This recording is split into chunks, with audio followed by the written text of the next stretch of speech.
Doctor BR Ambedkar Konaseema జిల్లాలో railway over బ్రిడ్జిలు 2 నిర్మాణంకు కేంద్ర గ్రీన్ సిగ్నల్ ఇచ్చింది. 100% కేంద్రం నిధులతో వీటిని నిర్మించనున్నారు. స్థల సేకరణ రాష్ట్ర ప్రభుత్వం చేయాల్సి ఉంటుంది. దశాబ్దాలుగా ఇక్కడ ప్రజలు ఎదురు చూస్తున్న కేశవరంతో బాటు జడ్మేడాపాడులో కూడా ROBలు నిర్మించనున్నారు. ఇక్కడ బ్రిడ్జి నిర్మాణం కోసం ఎమ్మెల్యే వేగుళ్ల జోగేశ్వరరావు తీవ్ర కృషి చేశారు. ఆయన చొరవతో ఇప్పుడు నీటి నిర్మాణంపై కదలిక వచ్చింది. గురువారం కేశవరం జడ్మేడాపాడులో దక్షిణ మధ్య రైల్వే అధికారులు పరిశీలన చేశారు. ఎమ్మెల్యే వేగుళ్లతో పాటు ఆయా గ్రామ సర్పంచులు రామచంద్రాపురం ఆర్డీఓ సుధాసాగర్, మండపేట తహసీల్దార్ తేజేశ్వరరావులు ఈ పరిశీలనలో పాల్గొన్నారు. ఈ సందర్భంగా కేశవరంలో ఇప్పుడు ఉన్న రైల్ గేటుకు కొద్దిగా ముందర కొత్త ROB నిర్మిస్తారు. గణిపోతు రాజు ఆలయం వరకు ఫ్లైఓవర్ ఉంటుంది. దీనికి గాను సుమారు 7 ఎకరాల భూమి అవసరం ఉంటుంది. దీన్ని రాష్ట్ర ప్రభుత్వం సేకరిస్తుంది. జడ్మేడాపాడు వద్ద రైల్వే ట్రాక్ వద్దే ROB నిర్మిస్తారు. అక్కడ కొన్ని ఇళ్లు తొలగించవలసి ఉంటుందని అధికారులు చెబుతున్నారు. కోనసీమ జిల్లాకు కేటాయించిన 2 ఇక్కడ నిర్మిస్తారని పేర్కొన్నారు. ఇప్పటికే తూర్పు గోదావరిలోని కాపవరం, కడియంలో ఈ బృందం పర్యటించింది. అందరికీ నమస్కారం.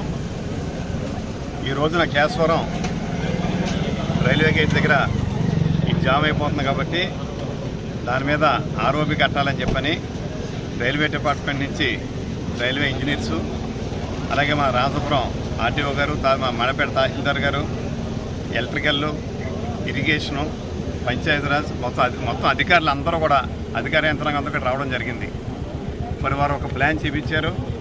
దానికి చిన్న చిన్న సూచనలు కూడా అందరం కూడా చెప్పడం జరిగింది.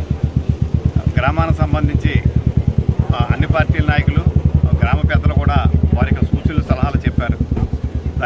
దాని అన్నీ కూడా పరిగణలో తీసుకుని అతి తొందరలోనే ఒక స్కెచ్ వేసి దాని ప్రకారంగా మనకి కేశవరం గ్రామంలో ROBని నిర్మాణం పూర్తవుద్ది. ఇది పూర్తిగా రైల్వే వారి యొక్క ఖర్చుతోటే మొత్తం అంతా కూడా నిర్మాణం జరగబోతూ ఉంది. 2016-17 అయితే కొంత పోర్షన్ ఏమో స్టేట్ గవర్నమెంట్, కొంత సెంట్రల్ గవర్నమెంట్ కింద ఆ వేళ శాంక్షన్ అయింది. తర్వాత వైఎస్ఆర్ ప్రభుత్వంలో దాన్ని పక్కన పెట్టారు.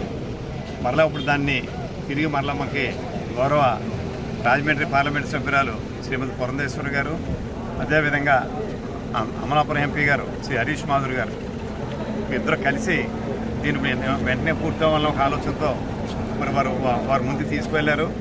మరి వారిద్దరికి కూడా ధన్యవాదాలు తెలియజేస్తూ దీన్ని అతి తొందరలోనే నిర్మాణం పూర్తి చేస్తామని చెప్పి కూడా ఈ సందర్భంలో తెలియజేస్తాం. ఈరోజు మన ఈ ROB ప్రపోజల్ కోసం అండ్ ఆల్ లైన్ డిపార్ట్మెంట్, అలాగే రైల్వే అధికారులు, ఇంజనీర్స్తో సహా మన అక్కడ స్థానిక పెద్దలు, అలాగే గౌరవ ఎమ్మెల్యే గారి సంస్థలు అన్నీ చూడడం అయింది. ఇక్కడ స్థానికులు కూడాను ఉన్న అలైన్మెంట్కి వాళ్ళు ఒక T జంక్షన్, ఒక T టైప్ కావాలని, అలాగే ఇప్పుడు క్లోజ్ అవుతుంది కనుక వాళ్ళకి అది బరియల్ గ్రౌండ్కి అటు వెళ్ళిపోవడానికి ఒక అండర్ పాసెస్ కూడా కావాలని అన్నారు. ఈ వివరాలన్నీ కూడా మనం నోట్ చేసుకోవడం అయింది. రైల్వే వాళ్ళు కూడా చెప్పడం అయింది. నేను రైటింగ్ కూడా వాళ్ళకి సబ్మిట్ చేస్తాము. ఇది ఇప్పుడు త్వరగా మనకి ఎంత జరైతులు ఎంత పోతుంది, మిగతా పోరంబోకి ఎంత అనేది అవన్నీ కూడా మనం క్యాలిక్యులేట్ చేసి పనులు త్వరగా అయ్యేటట్టు కూడాను చూడడం జరుగుతుంది.